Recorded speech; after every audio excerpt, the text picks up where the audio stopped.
Alors, bonsoir à tous. Bienvenue à cette séance de consultation publique.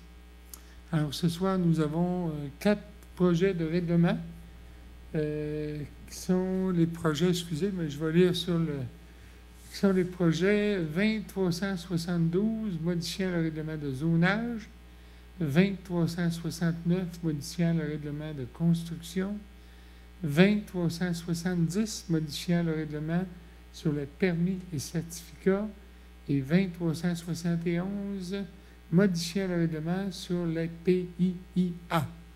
Alors, évidemment, la présentation va être faite par le directeur général, M. Jonathan Desbiens. Je te cède la parole. Merci. Alors, juste une petite... Excusez-moi, j'ai oublié d'ouvrir mon micro.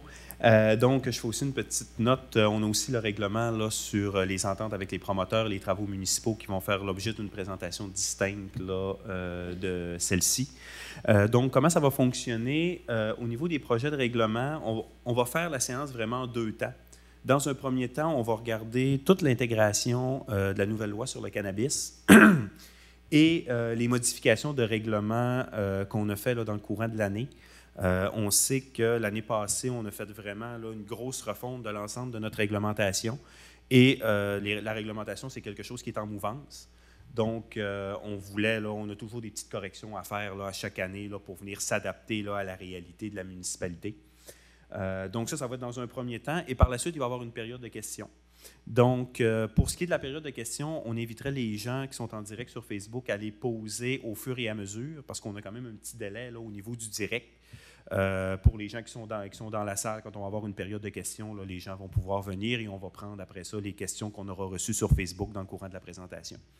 Donc ça, c'est dans un premier temps. Et ensuite, dans un deuxième temps, on va faire la présentation au niveau des ententes avec les promoteurs pour des travaux municipaux. Donc là encore, on va faire la présentation. On va inviter les gens là, à venir à poser leurs questions là, au fur et à mesure. Et par la suite, on aura une seconde période de questions. Là. Comme c'est un sujet qui est quand même assez volumineux, on ne voulait pas non plus perdre les gens là, en ayant un temps de présentation trop lent là, avant de prendre des questions. Donc, on va commencer. Donc, dans le fond, on va commencer avec le règlement sur le cannabis. Donc, on sait là, qu'au niveau du fédéral et au niveau du provincial, là, maintenant, c'est autorisé là, pour les gens là, de pouvoir consommer du cannabis. Et il y a toute une réglementation qui a été mise en place pour la production de cannabis et pour la vente au détail du cannabis. Donc, les municipalités ont été sollicitées via leur réglementation pour venir contrôler un peu là, de quelle manière est-ce que la loi va être appliquée sur leur territoire. Donc, nous, dans notre responsabilité au niveau de la municipalité, c'est vraiment, comme je viens de l'expliquer, à quel endroit est-ce que la municipalité va autoriser la production de cannabis et à quel endroit est-ce qu'elle va autoriser la vente au détail du cannabis. Donc, on va voir un petit peu une mise en introduction. Donc, on parle là, des entrées en vigueur et des réglementations d'urbanisme depuis, on parle de la loi en 2018 et ensuite en août 2019 là, pour l'intégration des nouveaux règlements. On va passer à la seconde slide. Donc, notre objectif, c'est vraiment là, de faire face aux changements engendrés, parce que si on ne fait rien comme municipalité, ben dans ce cas-là, tous les secteurs qui vont être, par exemple, agroforestiers ou agricoles vont être autorisés à faire de la culture. Donc, on veut quand même là, s'assurer rapidement de venir dire exactement dans quel secteur est-ce qu'on veut que ce soit autorisé et venir mettre un cadre aussi au niveau des distances, de la proximité avec certains commerces ou des zones urbaines. Ensuite, apporter des ajustements, bonifier aussi certains règlements. Donc, quand on fait un règlement au niveau du zonage pour permettre certains usages, bien, ça peut avoir un impact aussi là, sur d'autres règlements au niveau de l'urbanisme. Donc, ça fait en fait là, un petit bundle là, de corrections là, à effectuer. On va continuer. Donc, les modifications concernant le cannabis, donc on parle au niveau du zonage, donc vraiment là, les secteurs. Ensuite, le règlement de construction, parce que bon, les gens, quand ils veulent faire du commerce au détail ou encore faire la production sur une ferme, ben, on a quand même des règlements de construction pour venir régir de quelle manière est-ce que ça va être fait. Et ensuite, ben, au niveau des permis et certificats, là, pour venir dire ben, c'est quoi les documents qu'on a besoin pour pouvoir émettre un permis là, dans ces situations-là. Donc, ça, c'est notre premier sujet. Par la suite, comme je vous disais, un coup qu'on a fini le cannabis, on parle des modifications là, à divers objets. Donc, encore une fois, nos modifications, diverses, vont toucher le zonage, vont toucher les permis et certificats et vont toucher le PIA, là, qui est le plan d'implantation et d'intégration architecturale. Et par la suite, on aura une première période de questions pour ces points-là. On va poursuivre. Donc, au niveau du cannabis, là, on voit un peu une définition. Dans le fond, on parle de plante de cannabis, toute substance, mélange de substances contenant, y compris superficiellement, toute partie d'une telle plante, une substance qui est identique à tout phytocannabinoïde. Donc, je n'ai pas fait une grande analyse là, au niveau là, de la définition, mais c'est vraiment la définition qui est sortie dans la loi au niveau du gouvernement fédéral. Donc, eux voulaient s'assurer de vraiment identifier là, c'est quel type de substance là, qui est autorisé là, quand on parle de cannabis. Donc, si maintenant on a une problématique au niveau de l'interprétation, il y a une certaine plante, on dit que ça fait la même chose ou c'est un dérivé, c'est via cette description-là qu'on va être capable d'analyser est-ce qu'effectivement c'est autorisé par la réglementation ou pas. Donc, possession, plan, culture, plan de cannabis. Donc, ça, c'est plus une référence là, au niveau de la loi là, pour des connaissances générales. Donc, la possession et la culture de plantes de cannabis à des fins personnelles, parce qu'on sait, là, on est en train de parler des gens qui veulent faire une exploitation commerciale, mais on sait que des gens peuvent aussi en faire une exploitation personnelle. Et s'ils veulent en faire une exploitation personnelle, bien, ça reste que c'est une activité agricole qui est personnelle, qu'ils peuvent faire chez eux, mais ça peut leur demander, bien, ça va leur demander un permis aussi. Et dans le fond, la loi provinciale, elle interdit la culture sur tout le territoire. Et l'exception, c'est au niveau là, de Santé Canada. Donc, pour ce qui est du Québec, les gens doivent avoir un permis de Santé Canada pour pouvoir faire la culture de cannabis à des fins personnelles. Et là, il y a des limitations au niveau des plans. Là, il y a plusieurs descriptifs. Donc, nous, comme municipalité, si une personne, au point de vue personnel, veut faire de la culture pour ses propres besoins, on va beaucoup se référer là, à son certificat de Santé Canada. Ça va faire partie des exigences qui vont être demandées. Culture et production de cannabis à des fins commerciales. Donc là, on parle de la culture, la multiplication, récolte, transformation. Donc, on parle encore ici qu'il faut avoir une licence délivrée par Santé Canada. Donc, Santé Canada, on a besoin d'une licence sur tout ce qui touche le cannabis, là, en règle générale.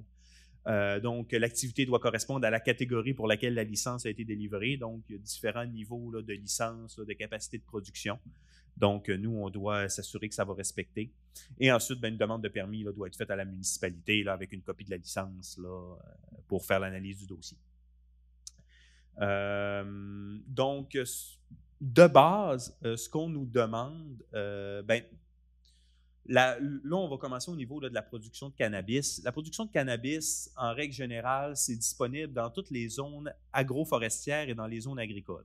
Là, on a un plan, là, je vois qu'il est un petit peu plus petit, mais vous allez avoir des versions zoomées tantôt. Les zones agroforestières, c'est toutes les zones qui sont dans le bleu pâle. Si vous voyez là, dans la deuxième image, là, dans le bas, là, on voit là, de la zone agroforestière. Là, sur le projecteur, elle sort plus jaune pâle que vert pâle. Là. Et ensuite, on a les zones vraiment jaunes. Là, on en a là, une portion, là, par exemple, là, après le pont couvert, là, on a une bonne zone agricole. Là, on a des producteurs laitiers dans le coin. Ça, c'est l'agro-zone agricole au niveau de la municipalité. Donc, ça, c'est les secteurs où est-ce que c'est permis de base.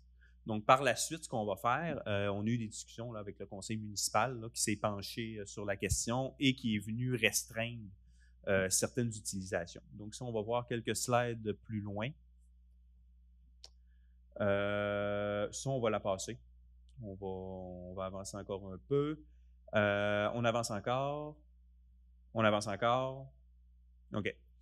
Dans le fond, au niveau des zones, on peut voir là, qu'on a la zone, là ici on est après le pont couvert, là, la zone A44. Dans le fond, si je m'avance un peu,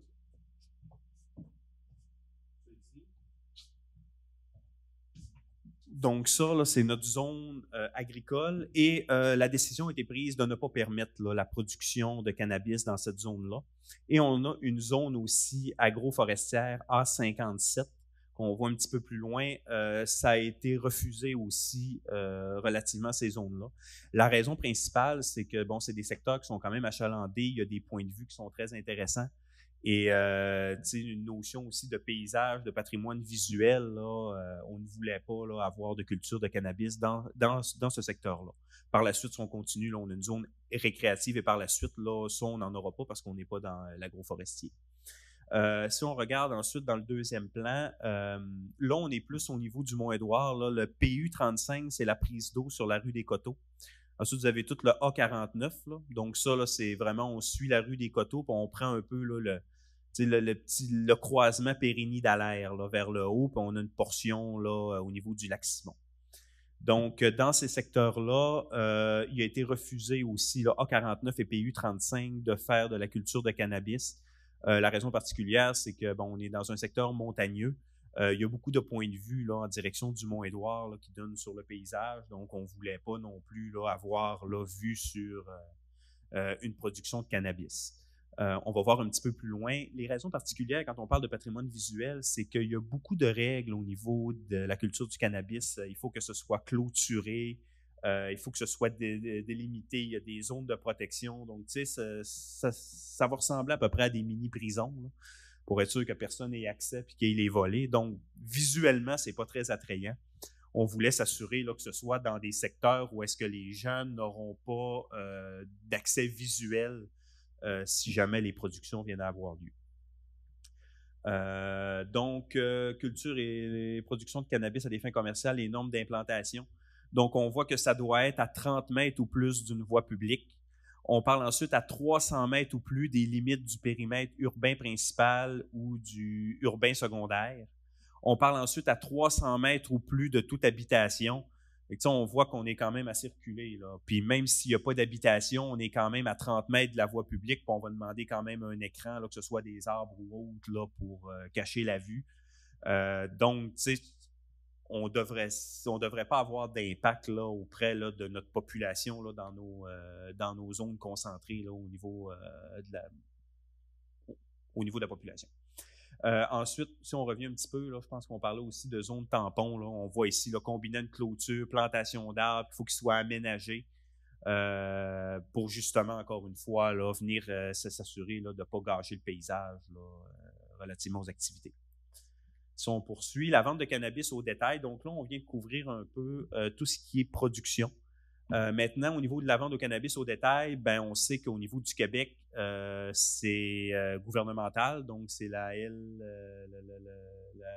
Société de vente de cannabis, la SQDC, je pense que ça s'appelle. Donc, c'est seulement eux qui peuvent le faire. Donc, ça limite quand même là, les demandes qu'on pourrait avoir au niveau du commerce au détail au sein de la municipalité. Et on vient dire là, que ces commerces-là, doivent être dans les zones d'habitation, dans le périmètre urbain, et on veut que ce soit une distance d'au moins 250 mètres de tout établissement d'enseignement ou de garderie. Quand même, tu sais, bon, voyez, pas d'avoir vendre du cannabis juste à côté de l'école, c'est pas nécessairement chic, là. Donc, on veut quand même se garder une certaine distance. Donc, si on y va, on voit que les zones de vente au cannabis au détail sont autorisées dans les zones CH3, CH4, CH5. Donc, on voit, on est vraiment dans l'intersection de la route 170. Puis, vous voyez, là, on a comme un rond là, qui est jaune, un peu sur du jaune, peut-être un petit peu dur à voir, où est-ce qu'on est venu encercler l'école. Donc, vous voyez là qu'il y a une zone vraiment mauve foncé. Ça, c'est le périmètre de l'école. Et on voit qu'on a tracé un périmètre de 250 mètres dans cette zone-là pour justement là, venir dire que ça va être interdit. Fait que si vraiment il y a du commerce au détail, ça va être au niveau du coin des routes. Puis ça va quand même être très limité là, dans les endroits où est-ce qu'ils vont pouvoir s'établir. Ça, c'est advenant le cas où une SQDC veut venir s'établir à l'Anse-Saint-Jean. Là. Donc ça, c'est pas encore donné non plus. Ensuite, les autres dispositions, ben, on parle transport, entreposage du cannabis autorisé comme usage complémentaire seulement. Donc, si une personne veut faire de l'entreposage, mais il ne fait pas de production, par exemple, Donc, on le considère comme un usage complémentaire et on demande que ce soit exercé sur le même emplacement que l'usage principal. La vente d'accessoires au détail, là, on est plus dans la vente par la suite, c'est sujet aux mêmes restrictions que celles dictées là, sur la loi concernant la lutte contre le tabagisme. Donc, tu sais, on a déjà des normes là, au niveau de l'usage du tabac et de la vente. Donc, il ne faut pas que ce soit visible auprès de la population, auprès des gens. Il faut que ce soit dans des comptoirs fermés, ce genre de choses-là.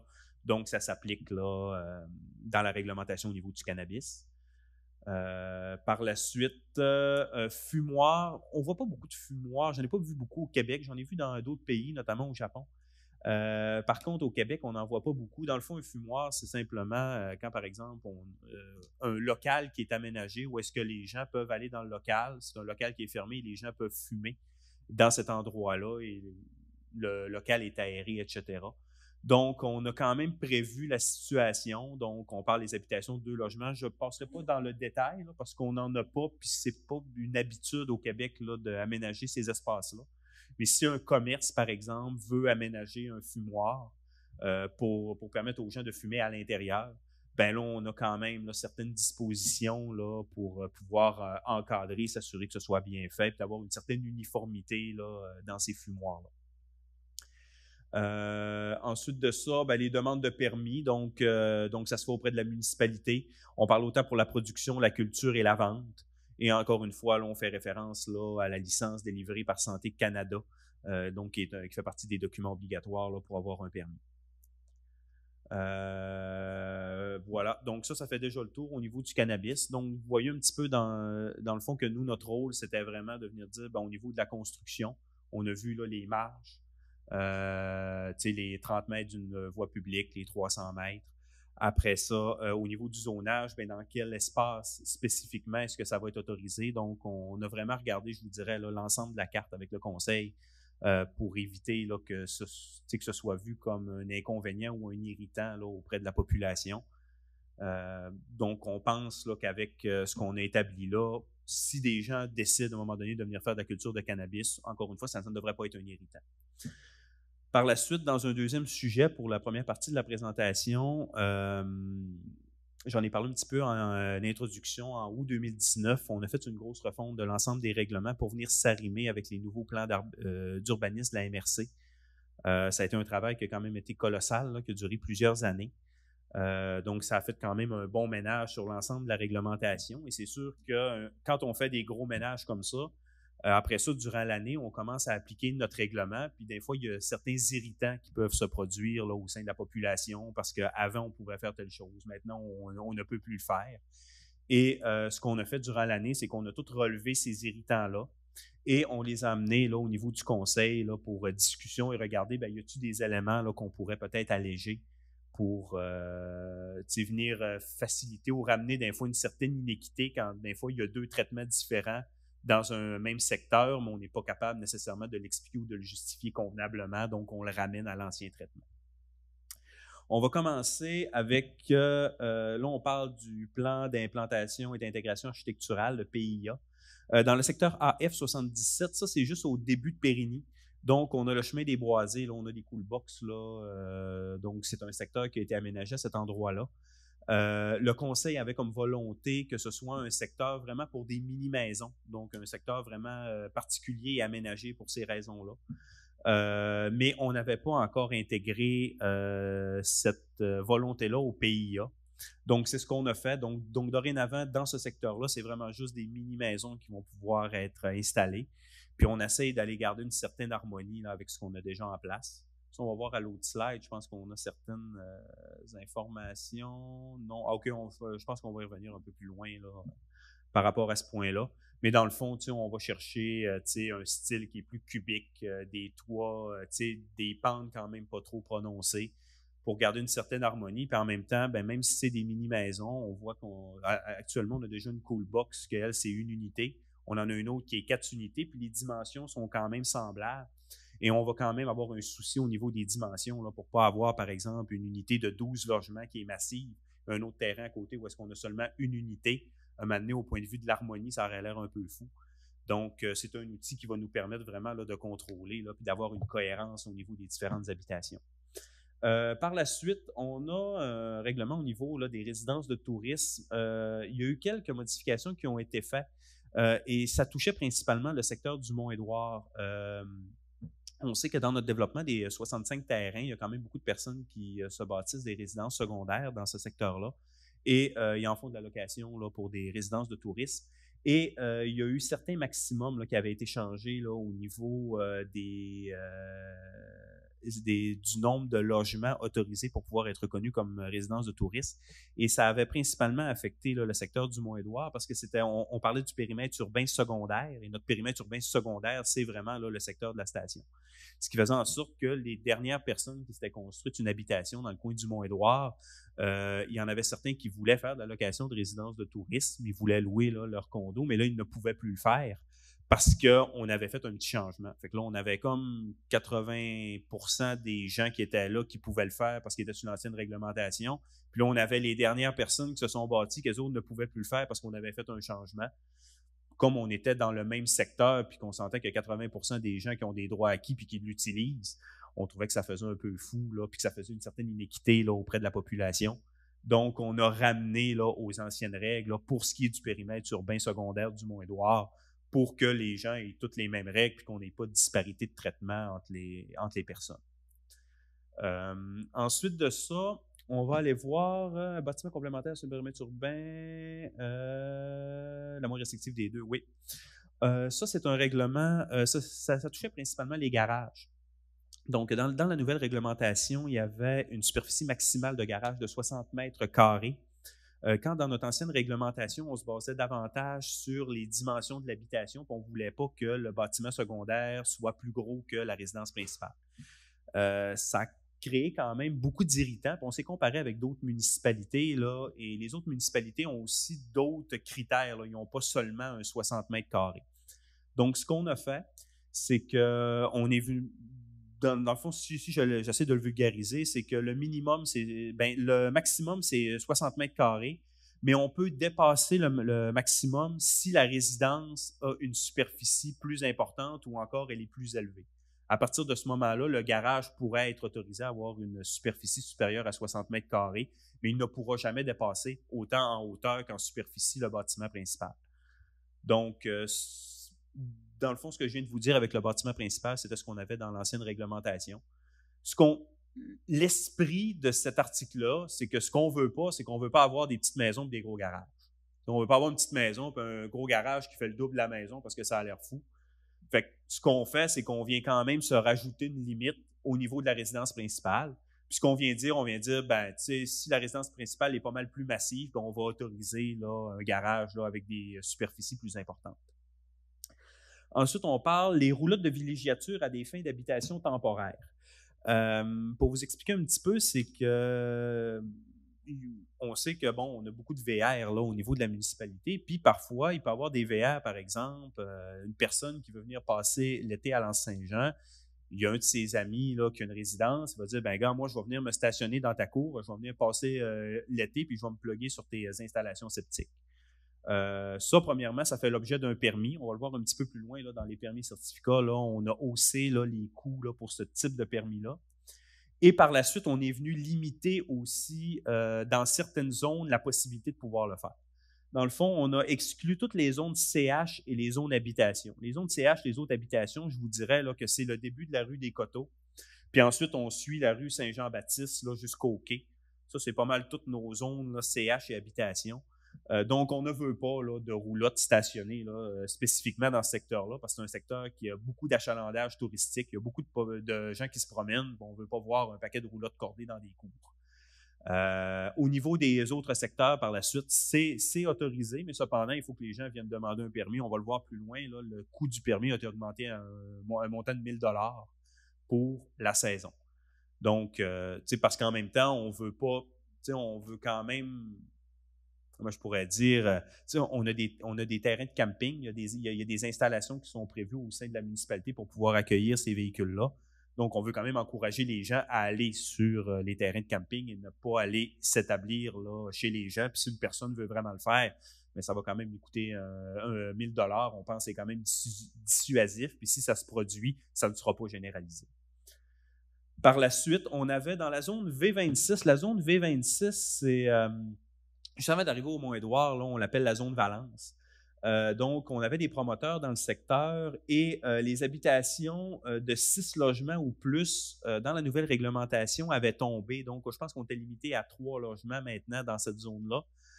Les gens, par exemple, au niveau de leur développement, avaient déjà fait certains développements puis, avec plus d'unités, puis ils voulaient continuer d'en faire. Là. Il y avait certains projets, certaines possibilités d'aller dans le 4 ou dans le 6. Et là, maintenant, avec la nouvelle réglementation, ils ne pouvaient plus le faire.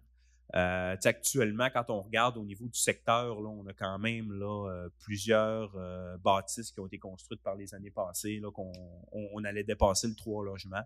Donc, eux ont déjà un développement domiciliaire. Donc, on a décidé là, spécifiquement pour ce secteur-là de ramener donc le 6 logements et plus là, pour revenir l'autoriser.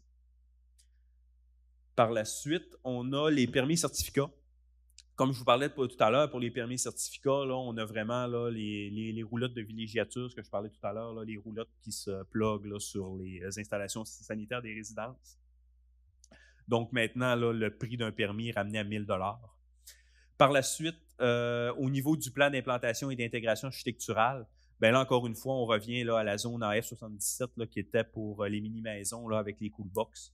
Donc, c'est vraiment là, dans ce règlement-là, qu'on vient faire les modifications. Et on voit un petit peu le libellé. Là. Donc, il faut que ça soit harmonisé avec les bâtiments existants. Là, un style moderne, une allure cubique avec des toits plats, combinaison toits monopente, matériaux de couleur sobre sont privilégiés. Donc, d'avoir un coup d'œil visuel qui est intéressant. Si on poursuit, on voit, là, on avait quelques petites photos là, de style de maison là, qui peuvent être mis en place. Là, on voit qu'on a des teintes un peu plus sobres puis des couleurs un peu plus foncées. On a le rouge actuellement là, qui se marie quand même bien au niveau du coup d'œil. Puis on voit qu'on a des teintes de gris ici, des couleurs de bois, etc. Là, ici, on a le mot de la fin. Il manquait une petite slide que j'ai relevée. On a aussi un changement au niveau du règlement de construction pour les règlements sur les clapets. Donc, on a été contacté là, par nos assurances, là, la MMQ, pour venir faire une modification. C'est une modification qu'ils font dans l'ensemble des municipalités pour gérer là, le risque de refoulement au niveau de la responsabilité, au niveau de la responsabilité de la municipalité. Donc, on a fait quelques petites modifications au niveau du règlement. C'est pas majeur comme tel, là. C'est vraiment là, s'assurer qu'il y a un dispositif, que le dispositif est fonctionnel, puis on parle un petit peu là, de la responsabilité des gens par rapport à ça.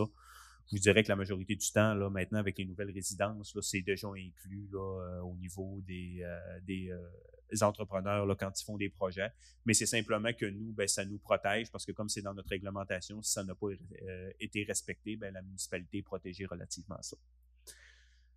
Donc, ça fait le tour au niveau des modifications. On parle du règlement sur le cannabis et on parle aussi là, des différentes modifications réglementaires là, qu'on a faites cette année. Je voudrais savoir, premièrement, dans la salle, est-ce qu'on a des questions? Une question que je vais envoyer par courriel. Oui, vous pouvez venir au micro. Je garde mon masque. Oui, parce que ça ne sort pas tellement bien. Je pense que ma question n'est peut-être pas avec la présentation. J'ai compris bien les choses. On me dit le micro. Est-ce que la personne doit se rapprocher davantage? Est-ce que ça fonctionne? OK. C'est correct? Oui, parfait. On me dit que oui. Bon, moi, j'étais dans l'item 4. Oui. À l'article 8. J'ai marqué l'article 8 modifie l'article 12.4.4 de manière à ajuster certaines dispositions particulières relatives aux résidences de tourisme. Puis moi, j'ai essayé de fouiller, là, c'est bien compliqué, là. Là, j'ai posé une question, j'ai dit, quel est l'impact, s'il y a lieu, qu'aura cette modification sur notre résidence de tourisme située au 8 chemin du Cran? Vous ne devriez pas avoir d'impact de votre côté. C'est vraiment, quand on a parlé tout à l'heure au niveau du Mont-Édouard pour le développement des 65 terrains, ce qu'on a couvert un petit peu tout à l'heure, c'est qu'on avait une petite modification pour les périmètres urbains secondaires. Et là, ça faisait en sorte que les dernières résidences qui s'étaient construites en 2019 ne pouvaient plus faire de résidences de touristes quand avant ils pouvaient le faire. Là, on trouvait qu'on avait une certaine inéquité. Donc, on est venu faire une petite modification à cet effet-là pour que les gens qui viennent de se construire puissent maintenant là, le faire et que tout le monde soit sur le même pied d'égalité. Par curiosité, notre secteur, le chemin du Cran, on est dans Pas urbain certain, Vous êtes, je le sais que dans le coin de M. Leblic, c'est du récréatif. Il faudrait que je regarde si vous êtes sorti du récréatif puis vous êtes dans de l'agroforestier. Si c'est ce qu'on voyait tantôt sur le slide, le chemin du Grand est dans la même zone que M. Leblic. OK. Ben, dans ce cas-là, vous seriez dans le récréatif. OK.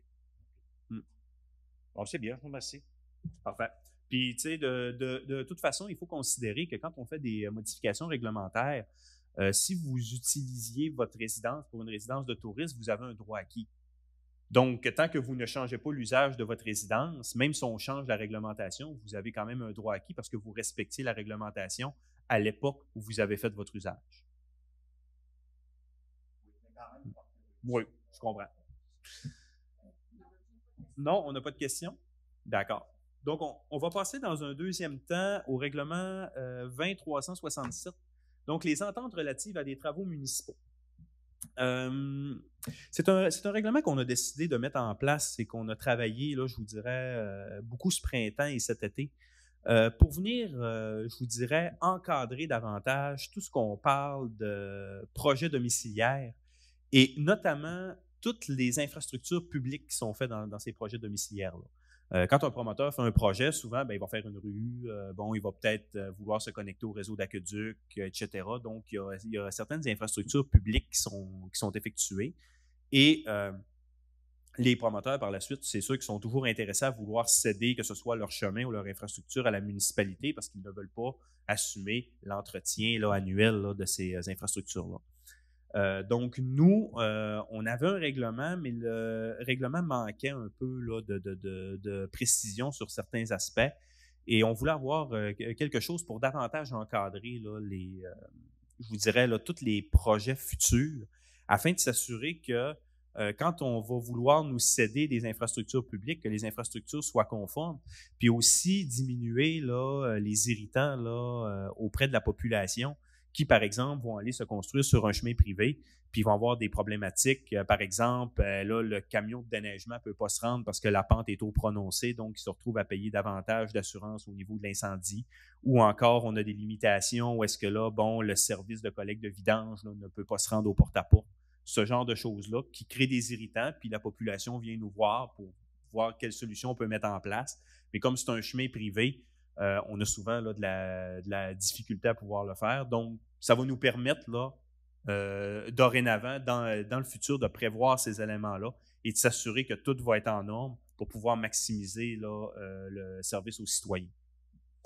Donc, si on commence, donc les grands objectifs, donc on veut encadrer davantage certains aspects qui touchent les développements domiciliaires. Puis c'est en complément avec le plan d'aménagement d'ensemble. Donc, on sait qu'un promoteur, s'il veut développer 5 terrains ou plus, est soumis là, au plan d'aménagement d'ensemble. Donc, il doit monter un projet, il doit avoir un thème, puis le conseil municipal doit regarder, moi, est-ce que je suis intéressé ou pas à aller de l'avant avec ce projet-là. Donc, notre plan d'aménagement d'ensemble vient gérer cet aspect-là. Au niveau de l'entente pour les travaux municipaux, là, on va vraiment regarder puis dire, qu'est-ce que le promoteur va faire? Puis c'est quoi qui va venir nous céder comme installation? Je parle encore les rues, le sanitaire, l'aqueduc, etc. Dans un deuxième temps, comme je suis en train de dire, encadrer les travaux municipaux des promoteurs et s'assurer que les infrastructures publiques soient adéquates. Pour que si après ça, le promoteur, on va prévoir d'avance si l'infrastructure va nous être cédée. Puis quand elle va nous être cédée, on va s'assurer qu'elle va être conforme. Et ensuite, outiller la municipalité et le promoteur afin d'établir des règles claires, facilitant l'harmonie entre les différents intervenants. Donc, quand on a des règles claires, puis que chaque personne sait quel rôle à jouer, c'est sûr qu'on peut sauver là, beaucoup de conflits. Autant là, du côté du promoteur que de la municipalité parce que les responsabilités ont été bien définies.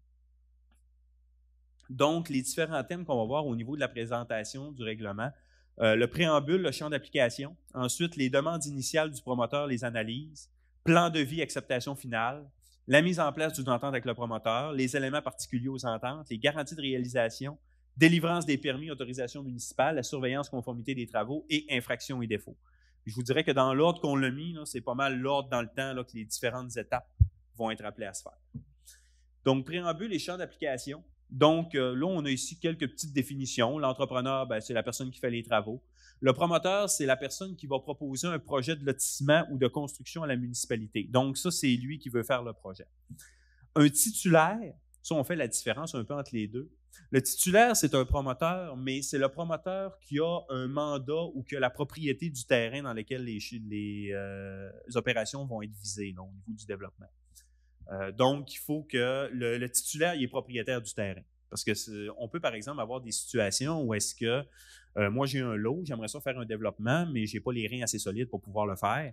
Donc, je vais aller m'allier avec un promoteur, puis je vais faire une entente avec lui en lui disant, regarde, développe mes terrains, tu me donneras 10% du prix de vente là, au niveau du terrain et de la bâtisse, puis le 90%, tu le garderas, puis toi, tu feras le développement, tu te payeras, puis tu vas chercher ton profit par rapport à ça.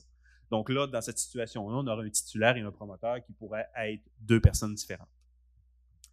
Mais on va quand même demander au promoteur d'avoir un mandat du titulaire pour pouvoir exploiter les terrains. Donc, pour s'assurer que les deux se parlent et qu'ils ont une entente juridique pour pas qu'on se retrouve là entre deux chaises. Ensuite, le projet, ça, c'est l'ensemble des travaux municipaux, les réalisations, les équipements nécessaires au projet. Ensuite, l'ingénieur concepteur, ça, c'est l'ingénieur qui est engagé par le promoteur pour produire là, les plans de vie et toute la documentation. Puis l'ingénieur chargé de la surveillance, ça, c'est l'ingénieur qui est engagé par la municipalité et qui est payé par le titulaire. Donc, la surveillance des travaux est payée par le promoteur, mais c'est la municipalité qui engage la surveillance des travaux parce que nous, on va avoir un contrôle sur la qualité des infrastructures qui vont être mises en place et qu'on va avoir à ramasser par la suite. Donc, le règlement vise, là, on parle de certaines infrastructures, des voies de circulation, des réseaux d'aqueduc, d'égouts, du pluvial, drainage, éclairage, différents aménagements de terrain, des stabilisations, le règlement sur la protection de l'environnement. Ça peut porter sur des infrastructures, des équipements. Si on fait une usine d'assainissement des eaux, qui est un équipement, dans ce cas-là, ça va rentrer là-dedans. Ça peut être destiné à desservir ou non les immeubles visés par les permis et autorisations. Donc, on va vraiment at large, là, on couvre l'ensemble des éléments. Donc, dans ce règlement-là, le conseil municipal conserve le pouvoir discrétionnaire de conclure ou refuser une entente avec un promoteur. Donc, même si un promoteur dépose un projet dans lequel il respecte l'ensemble de la réglementation municipale, le conseil municipal aura toujours le pouvoir discrétionnaire de pouvoir accepter ou refuser un projet sans avoir à justifier son refus s'il y en a un. Par la suite, on vient dire, ça c'est une petite particularité là, au niveau de la loi, c'est que le fait pour un promoteur de développer ses terrains constitue un privilège qui lui est accordé et non un droit dont il peut exiger la mise en œuvre. En gros, ce que ça veut dire, c'est que les citoyens n'ont pas le droit de faire des développements domiciliaires dans la municipalité à moins d'avoir une autorisation du conseil municipal. Souvent, les gens ne saisissent pas cette petite variante-là, puis ils se disent, je suis chez nous, je suis supposé d'avoir le droit de développer mes terrains comme je veux, mais un développement domiciliaire, tu es en train de faire une rue, on est peut-être en train de parler de connexion au niveau du réseau d'aqueduc, nous autres, on a des règlements d'urbanisme, etc. C'est pas un droit qu'une personne a de faire des développements domiciliaires. Ensuite, encore une fois, conserve en tout temps son pouvoir discrétionnaire de municipaliser ou non une voie de circulation, équipement et infrastructure visée. Ça veut dire que quand un promoteur fait un développement, le conseil municipal ne sera jamais obligé de ramasser les infrastructures, la rue, etc. Il y a encore une fois, il y a un pouvoir discrétionnaire de dire oui ou non. Un promoteur peut fractionner son projet en phases, chacune des phases faisant l'objet d'une entente distincte. Ça, souvent, ça va être intéressant pour un promoteur, là, quand, par exemple, si on parle d'un promoteur un projet de 100 résidences, par exemple, à l'Anse-Saint-Jean, lui, il faut quand même qu'il aille chercher des cautionnements, des garanties de réalisation. S'il faut qu'il tienne un cautionnement pendant 4, 5, 6 ans, ça va être quand même assez coûteux pour lui. Fait que dans ce cas-là, un promoteur peut trouver intéressant là, de cibler son projet par phase. Et dans ce cas-là, on va travailler par phase avec lui, puis il va avoir une entente pour chacune de ces différentes phases pour son projet. Ensuite, le conseil peut assujettir la délivrance d'un permis au paiement d'une contribution visant à financer une prestation de service public. Je vous donne un exemple, par exemple. Un promoteur veut faire un projet et son projet est en hauteur là, au niveau là, il est comme en haut d'une butte, en haut d'une montagne, et il se connecte au réseau d'aqueduc public. Et là, pour se connecter au réseau d'aqueduc, il va avoir besoin d'une station de pompage pour être capable de donner un swing à l'eau potable pour qu'elle se rende aux résidences. Puis nous, par exemple, on dit, nous autres, on va faire ta station de pompage, mais on veut que ça soit toi qui la paye. Quand on va arriver, puis on va lui donner son permis pour pouvoir faire son projet, le conseil municipal peut demander que pour que la personne ait son permis, il faut qu'il paye sa station de pompage. Donc, il va falloir qu'il décaisse puis qu'il paye au complet avant de pouvoir avoir son permis. Donc, on peut faire des délivrances de permis conditionnelles à ces éléments-là pour que nous, qu'on s'assure comme municipalité que, tu sais, qu'on va... Ben, nous autres, dans le fond, ce qu'on veut pas, c'est de faire des choses. Puis là, finalement, le promoteur n'est pas capable de nous payer. Là, il se rend compte qu'il n'est pas capable d'arriver. Il y a eu des difficultés. Puis on s'est retrouvé à payer une infrastructure qu'on n'était pas supposé de payer avec les fonds publics. Donc, après ça, là, on commence. Donc, là, on a un promoteur qui nous approche et qui a une demande initiale. Donc, dans le fond, il y a un projet. Qu'est-ce que le promoteur doit faire pour venir faire une première visite à la municipalité, venir faire une première présentation de son projet? Donc, on demande une lettre qui explique le projet, l'identification du promoteur, les titres de propriété ou le mandat permettant de l'exploiter. Donc, on veut quand même que le promoteur nous amène que tu as des droits sur les terrains que tu veux exploiter. Une description des travaux à être réalisés. Puis s'il fait des raccordements des infrastructures publiques, là on parle beaucoup du sanitaire et de l'aqueduc, bien où est-ce qu'il va faire ces raccordements puis comment est-ce qu'il va s'organiser. Un plan image réalisé par un arpenteur géomètre, donc on veut quand même avoir un plan du secteur, de dire où est-ce qu'ils vont être tes terrains puis comment est-ce que tu vas répartir tes choses. Démonstration que le projet respecte les règlements de la municipalité et les lois en vigueur. Donc, c'est la responsabilité du promoteur de venir démontrer qu'il respecte les règlements au niveau de la municipalité. Après ça, un calendrier de réalisation proposé. Donc, quand on parle de calendrier de réalisation, on parle non seulement du calendrier quand il va faire les travaux, mais aussi le calendrier, bien, à son avis, ça va lui prendre combien de temps avant de terminer son projet puis de pouvoir vendre l'ensemble de ses terrains. On a aussi tout document supplémentaire jugé requis. Si par exemple, il y a certaines études supplémentaires parce qu'il y a une particularité, par exemple, au niveau du secteur, ben, on se donne le droit quand même de pouvoir demander ces documents-là. Et si requis, on peut aussi demander certaines informations qui touchent la richesse foncière projetée. Ça, c'est important pour la municipalité dans des projets de plus grande ampleur. Par exemple, si on a un projet de 50 résidences, et bon, là, le promoteur, on sait qu'il va faire une rue, qu'il va faire un réseau d'aqueduc, qu'il va vouloir céder ça à la municipalité. Moi, comme municipalité, je vais être intéressé à savoir, ça va être quoi la richesse foncière, puis c'est quoi mes revenus de taxes qui vont sortir de là. Et après ça, on peut mettre certaines particularités dans les ententes. Par exemple, dire, nous autres, on va prendre tes infrastructures quand tu vas avoir 50% ou 60% ou 75% de ton développement de fait pour qu'on s'assure que quand on va prendre ces infrastructures-là, on va avoir les revenus de taxes pour les payer et qu'on n'utilisera pas les revenus de taxes des autres citoyens puis venir diminuer les services globaux de la municipalité pour payer pour un développement qui n'est pas terminé. Donc, pour des développements qui sont plus importants, c'est de l'information qui est quand même importante, là, nous, de notre côté, pour faire les analyses avant de ramasser les infrastructures. Donc, ça, c'est les documents qui sont requis. Un coup que l'ensemble des documents a été déposé, donc, l'analyse va commencer au moment où la demande est jugée complète. Donc, tant qu'il manque un document, le dossier n'est pas complet, l'analyse du dossier n'est pas commencée et il n'y aura pas de présentation au conseil municipal. Un coup que la demande est complétée, donc la municipalité a 120 jours pour se prononcer suivant le dépôt officiel. Donc, à partir du moment où est-ce qu'on a l'ensemble des documents, la municipalité a techniquement à peu près 4 mois pour analyser le dossier. Donc, l'administration municipale fait son analyse. Par la suite, on a des présentations au conseil municipal. Dans certains cas, le promoteur peut être appelé là, à venir faire une présentation là, pour des projets de plus grande envergure. Et on se donne un 120 jours. Par la suite, le conseil peut, à sa discrétion, repousser la date autant de fois qu'il le juge opportun, tant que le report est fait à l'intérieur du dernier délai prévu.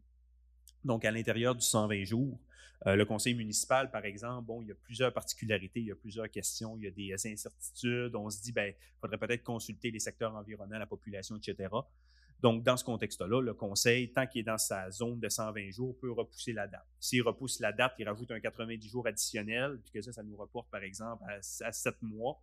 Là, il y a 7 mois pour la repousser encore. Donc, tant qu'il est dans son délai, il peut le faire. Et toute approbation préliminaire, donc, quand le conseil va approuver le projet, ça ne peut pas être considéré comme un droit donnant droit à l'émission d'un quelconque permis ni d'un quelconque droit.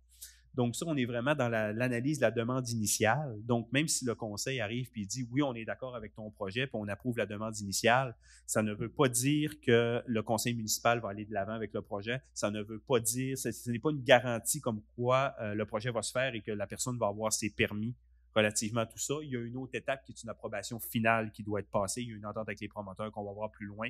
Ces 2 étapes-là doivent obligatoirement être franchies avant que le promoteur ait la confirmation que son projet va se faire. Donc, si on poursuit, là, on s'en va maintenant, plan de vie et acceptation finale. Donc, un coup qu'on a eu les premiers documents, ça, c'était les documents nécessaires pour se faire une idée au niveau du projet. Là, ensuite, là, on va demander au promoteur, ben là, tu vas nous monter des plans de vie préparés par un ingénieur. Ensuite, toutes les études qui sont jugées pertinentes en fonction de la réalité du terrain, les stabilités de sol.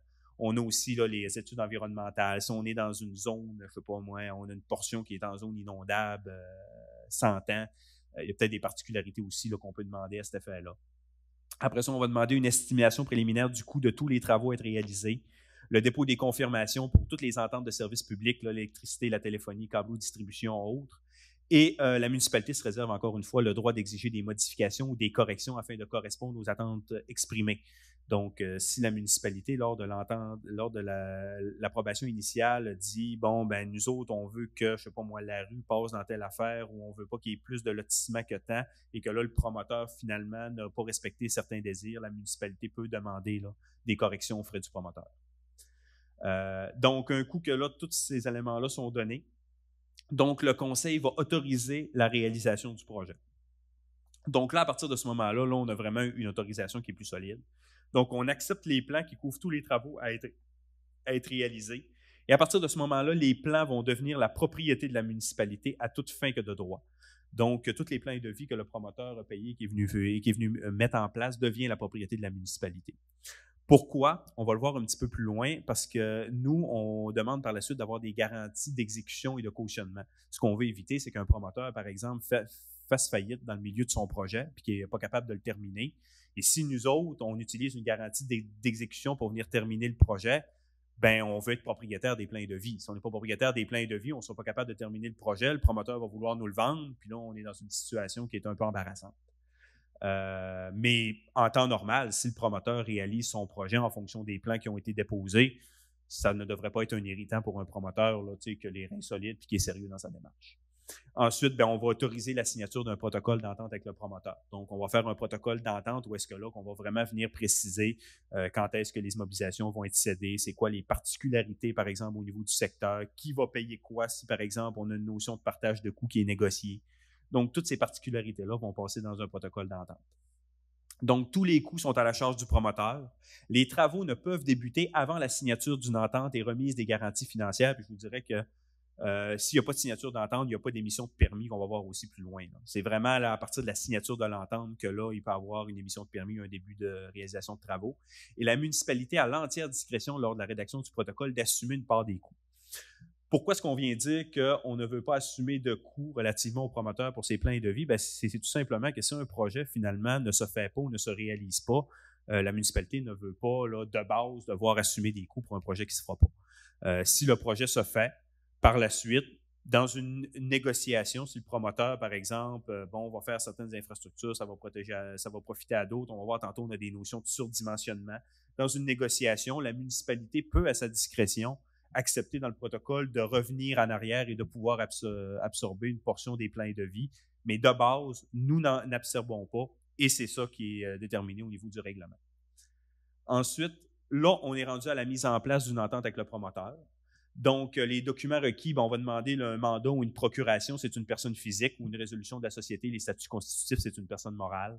On va aussi vouloir avoir une dénonciation écrite de tous les privilèges, les hypothèques, au niveau des terrains qui vont être exploités. S'il y a des servitudes au niveau de ces terrains-là, donc on veut quand même s'assurer de ne pas avoir de mauvaises surprises. Et ensuite, les diverses clauses de l'entente sont formulées via une négociation entre les parties. Donc là, on est vraiment en termes de négociation, comme je parlais tout à l'heure, que ce soit une répartition de coûts, que ce soit le moment de la cession des immobilisations ou autre entente particulière. Là, on sait que des ententes avec des promoteurs, on est tout le temps un petit peu imaginatif. Donc, ça nous donne quand même une bonne latitude relativement à cet élément-là. Donc, l'entente avec le promoteur, donc suite à l'acceptation finale, donc la municipalité soumet un projet de protocole d'entente au promoteur. Suite aux négociations qu'on va avoir eues avec lui. Et le conseil municipal peut modifier le protocole à son entière discrétion selon les modalités convenues entre les parties. Donc, au niveau du protocole, le conseil a entière discrétion. Il peut même inscrire des choses qui ne sont pas couvertes par la réglementation. Si le règlement dit quelque chose, le conseil peut le modifier dans le protocole et il peut le faire. Si ce n'est pas couvert par le protocole, dans ce cas-là, c'est couvert par le règlement. Donc, on a quand même là, beaucoup de latitude là, pour pouvoir faire des ententes adaptées à la réalité de chacun des promoteurs, mais ça reste qu'on a quand même un règlement qui est assez solide de base et on a un modèle là, justement là, de protocole d'entente qui est quand même assez solide. L'objectif, c'est de s'assurer qu'on n'oublie rien. C'est toujours plus dangereux d'oublier quelque chose qu'autre chose. Ensuite de ça, l'autorisation de signature du conseil municipal se fait par résolution et a une durée de 12 mois. Donc, à partir de l'acceptation finale, on a 12 mois pour signer un protocole d'entente et le mettre en place. Si le protocole n'a pas été signé, bien dans ce cas-là, l'acceptation finale, selon les désirs du conseil municipal, peut tomber. Donc, puis comme je vous ai dit, bien, tant qu'il n'y a pas de signature du protocole, bien, il n'y aura pas de permis qui va être délivré, puis il n'y aura pas de travaux qui vont être commencés. Donc, on veut s'assurer là, que ça roule quand même assez vite. Le protocole, on se donne quand même un 12 mois parce que des fois, on peut avoir des projets. Si on a un projet, par exemple, de 40, 50, 60 résidences, ça ne prendra pas nécessairement 2 semaines là, à venir s'entendre sur l'ensemble des éléments. Donc, on veut quand même se donner une marge de manœuvre. Donc, le protocole peut être résilié si aucune réception provisoire des travaux de première étape n'a été faite dans les 24 mois suivant la délivrance des permis. Ça, c'est une autre petite particularité. Là, je rentre un petit peu plus loin. Dans le fond, on a 3 étapes de travaux. Les travaux de première étape, c'est toute la fondation. On parle de la fondation de la rue, l'aqueduc, l'égout. Puis on veut quand même avoir une délivrance par rapport à ça. Donc, si entre le moment qu'on a signé le protocole et 24 mois après la signature du protocole, la rue n'est pas encore finie, les tuyaux ne sont pas encore finis ou peu importe, bien nous, on peut arriver, on peut faire une résiliation. Puis à partir de ce moment-là, on peut utiliser aussi là, des garanties de réalisation pour venir compléter les travaux nous-mêmes. Ce qu'on veut éviter, là, d'avoir une situation où est-ce que ça traîne, puis c'est pas nécessairement chic. Donc, la signature du protocole est une condition préalable essentielle à la réalisation des travaux et l'émission du permis, c'est ce qu'on s'est parlé tout à l'heure. On poursuit par la suite. Donc, les éléments particuliers aux ententes, surdimensionnement. Surdimensionnement, c'est une situation où est-ce que, par exemple, admettons qu'on a on a eu un petit développement domiciliaire qui n'est pas connecté à l'aqueduc, par exemple, à un endroit X, et qu'un peu plus loin, on a un promoteur qui décide de faire aussi un développement et lui, il veut se connecter à l'aqueduc, par exemple. Là, il va venir dire, ben moi, gars, je vais venir passer mon main dans la rue, puis là, toi, tu vas pouvoir connecter tes gens qui ne sont pas connectés. Donc, moi, mes travaux vont venir desservir des gens qui ne font pas partie de mon projet. Là, dans ce cas-là, on parle d'un surdimensionnement. À ce moment-là, là, il peut avoir entente avec la municipalité pour avoir, par exemple, une certaine notion de partage de coûts parce que, bon, il y a d'autres personnes qui pourraient profiter du projet. Dans l'exemple que je viens de vous donner, la position de base, en tout cas, là, je vais vraiment personnel, M. Martel, mais moi, ma position de base, ça serait de ne pas avoir de partage de coûts parce que d'une façon ou d'une autre, le main, au niveau de l'aqueduc, il aurait passé dans le secteur qu'il y ait des maisons là ou qu'il n'y en ait pas. Donc, il n'y a pas de coûts supplémentaires au niveau du promoteur. Donc, pour moi, personnellement, il n'y aurait pas de partage de coûts. Cependant, si, par exemple, on veut faire une usine, par exemple, de traitement des eaux usées pour un secteur, puis là, on a des gens qui ne sont pas connectés, puis on demande au promoteur, bien là, ton usine, au lieu de la faire pour 150 unités, tu vas la faire pour 300 unités. Bien là, à partir de ce moment-là, le promoteur va dire, bien là, moi, j'ai des coûts excédentaires parce que là, tu me demandes de faire une usine de 300 unités, j'ai juste besoin de 150.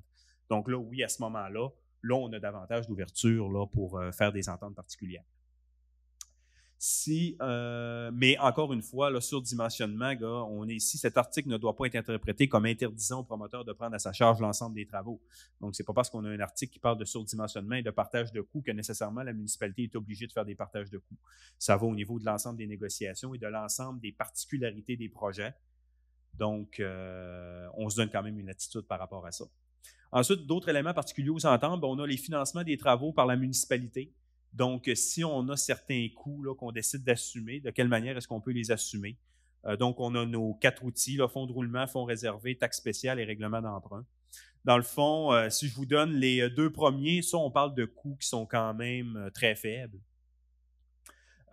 Puis qu'on ne veut pas jouer sur la taxation des gens. Donc, on décide d'aller soit dans nos réserves qu'on a déjà ou encore le fonds de roulement. Donc, il n'y aura pas de charge supplémentaire qui est donnée aux citoyens, on s'en va dans nos bas de laine. Si on ne veut pas aller dans nos bas de laine, là, on a 2 autres outils. On a une taxe spéciale. Donc, une taxe spéciale, si par exemple, on arriverait et on se dirait, le coût des travaux, ça arriverait à peu près à 200 $ par résidence, ça se peut qu'on décide de passer par une taxe spéciale et que pour une année X, les citoyens payent 200 $ de plus sur leur compte de taxe et qu'on règle la situation.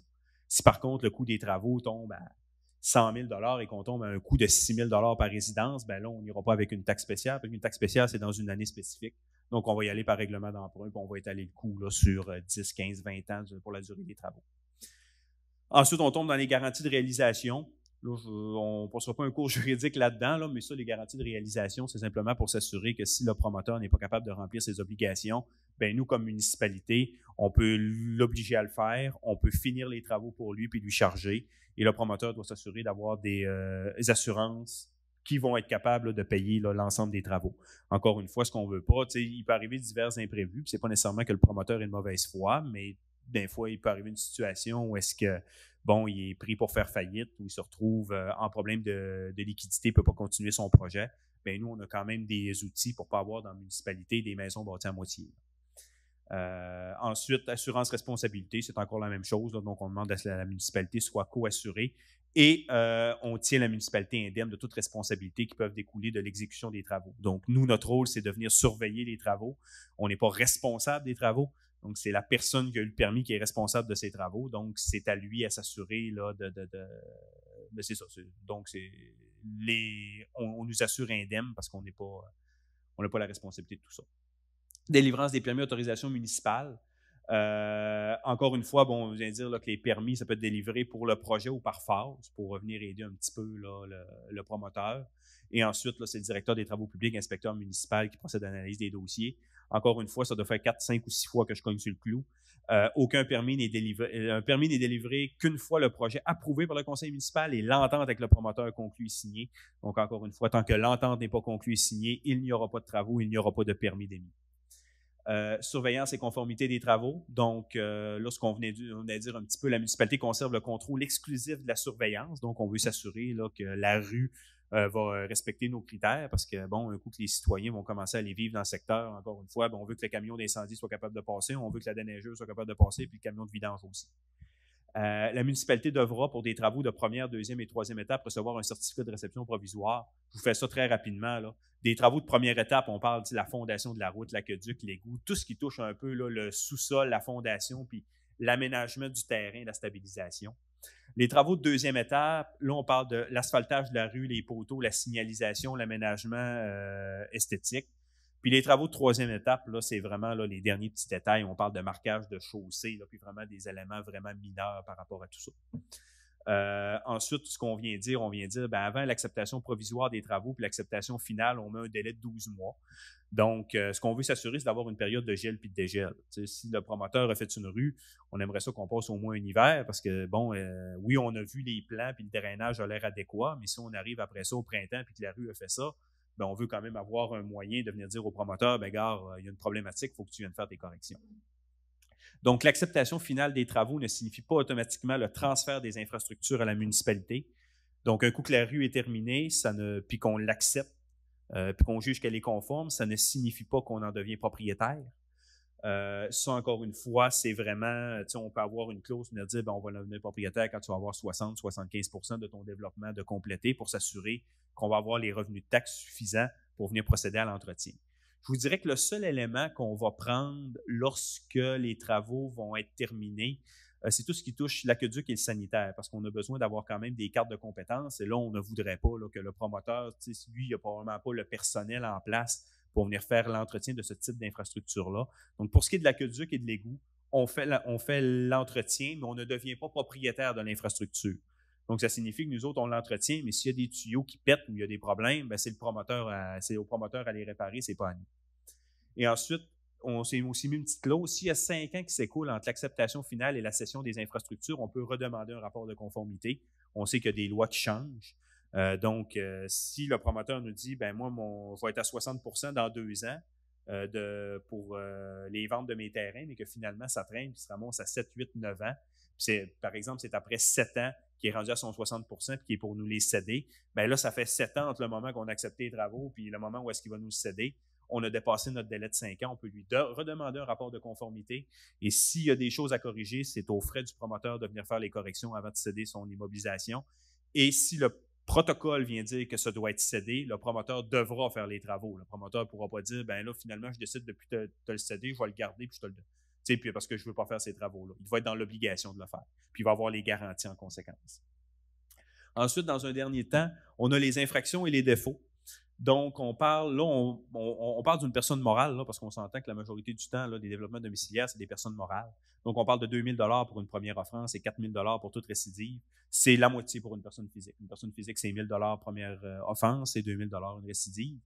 Par contre, où est-ce que ça peut faire mal, c'est que chaque jour pour lequel une contravention au présent règlement dur et subsiste constitue une infraction distincte et séparée.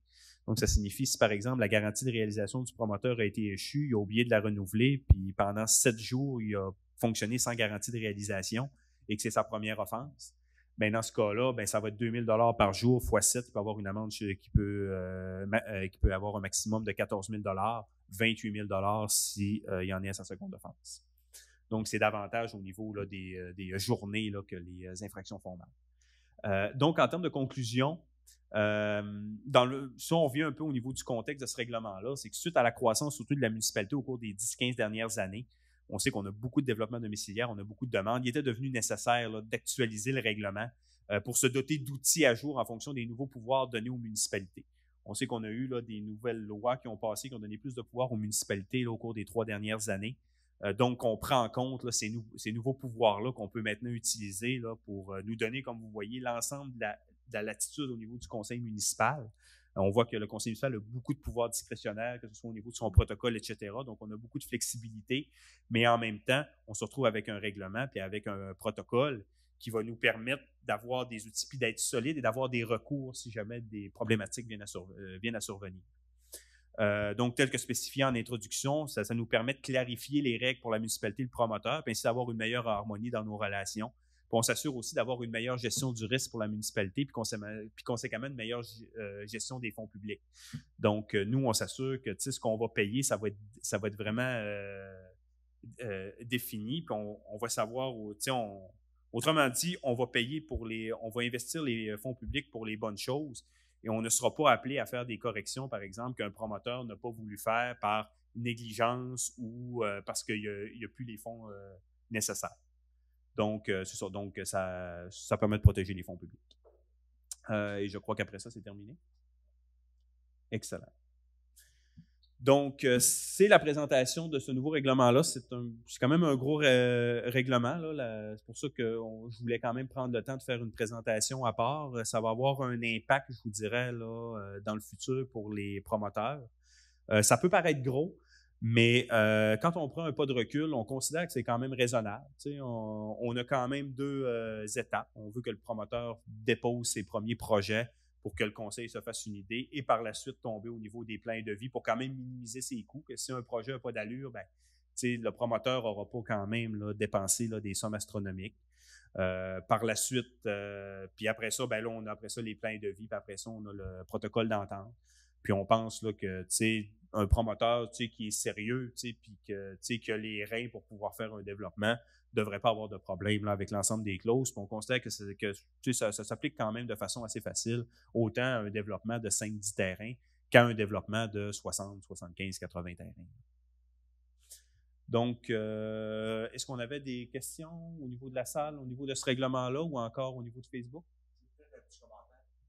Un commentaire, oui. Ici pour ça ce soir, mais je suis dans le domaine. C'est très bien là, l'ingénieur qui fait les plans est payé par le promoteur, puis l'ingénieur qui fait la surveillance est une autre firme, payé par le promoteur, mais embauché par la municipalité. Moi, le petit détail que je voyais, c'est que bien spécifié, surveillance des travaux. Dans le domaine du génie, tu as surveillance partielle et surveillance en résidence. Surveillance partielle, c'est quelqu'un qui va y aller une fois par semaine, une fois par 2 semaines. C'est tous des travaux souterrains. Ça prend un résident sur le terrain pour s'assurer que ce soit bien fait. Donc, l'ingénieur ou son représentant doit assumer une surveillance en résidence. Ça, c'est bien important. Parce que vous allez vous faire avoir avec Une surveillance partielle, ça vaut pas grand-chose. OK. Dans le bâtiment, c'est différent, mais dans les travaux civils, là, il faut que ce soit une surveillance en résidence. C'est ma recommandation. Je l'ai pris en note. Je vous remercie. Je vais regarder là, nos protocoles là, puis nos règlements pour regarder là, si on fait vraiment la distinction, mais je vais faire la vérification. Et ce qui me conforte quand même un petit peu, c'est que c'est nous qui donnons le mandat de surveillance. Donc, ce n'est pas le promoteur. Donc, ça fait en sorte que si on veut une résidence, si on veut, par exemple, une surveillance en résidence, c'est nous qui donnons le mandat. Donc, on s'assure qu'il faut vient nous dans le ramener. protocole, parce que le promoteur, lui, une surveillance en résidence coûte cher qu'une surveillance partielle. Oui. Donc, en estimant son projet, il va le compter. Effectivement. OK. Puis, le fait que ce ne soit pas la même firme qui a fait des plans, qui surveille, ça, c'est depuis la commission Charbonneau que c'est arrivé, puis c'est appliqué au ministère du Transport, c'est appliqué un peu partout. Parfait. Un petit commentaire comme ça. C'est pris en note, puis on va regarder, là, notamment au niveau du protocole d'entente, là, si on a une spécification là, au niveau de la surveillance en résidence. Est-ce qu'on a d'autres questions? Non, pas de questions sur le web? Parfait. Ça complète la présentation? Oui. Ben, merci, M. Desbiens, le directeur général. C'est une présentation très complète. Les prochaines étapes, il va y avoir un avis de motion pour l'adoption des règlements et par la suite une résolution pour accepter les règlements. Donc, il y a encore 2 étapes à franchir au niveau du conseil municipal. Comme vous voyez, là, au niveau là, des modifications réglementaires, à partir du moment où on passe une avis de motion, les 2 règlements, l'ancien et le nouveau, commencent à fonctionner en parallèle. Donc, c'est le plus sévère des 2 qui s'applique. Donc, c'est possible que pour les règlements où est-ce qu'on fait des allègements, les allègements ne seront pas encore disponibles. Cependant, pour les éléments plus restrictifs, comme par exemple le cannabis, ben là, ils vont commencer à être effectifs à partir du moment où est-ce qu'on va passer l'avis de motion. Tout à fait. Alors, s'il n'y a pas d'autre chose, ça va, Mme Do, oui. Alors, merci à tous. Je pense que c'est une présentation complète. Alors, vous êtes bienvenus au conseil municipal à la prochaine réunion. Demain, il y aura à ce moment-là la suite là, pour l'adoption de ces règlements. Ouais. Et au niveau du COVID, peut-être une petite spécificité, là, on accepte aussi là, les commentaires écrits là, au niveau des gens. Là, donc, on a une période, là, je crois que la période est de 15 jours. Donc, durant 15 jours, les gens peuvent faire des commentaires écrits et ils vont être pris en considération là, si on a des modifications à faire ou si on a un groupe de citoyens là, qui ne sont pas d'accord, par exemple, avec l'esprit là, d'un changement. Donc, c'est fait dû au COVID parce qu'on sait que, bon, il y a peut-être des gens qui peuvent pas se déplacer, on est limité au niveau de la salle, etc. Ouais. Également, toute la présentation de ce soir va être diffusée sur Facebook et sur YouTube. Effectivement, donc ça va servir, parce qu'au niveau du COVID, on a besoin d'avoir un média pour venir communiquer là, l'ensemble de l'information. On trouvait que c'était pertinent là, de l'envoyer sur YouTube plutôt que de faire une brique là, explicative envoyée à chaque citoyen. Bon, alors, merci beaucoup. Bonne fin de soirée. Merci. La prochaine réunion du conseil municipal, c'est le 5 octobre. À la prochaine.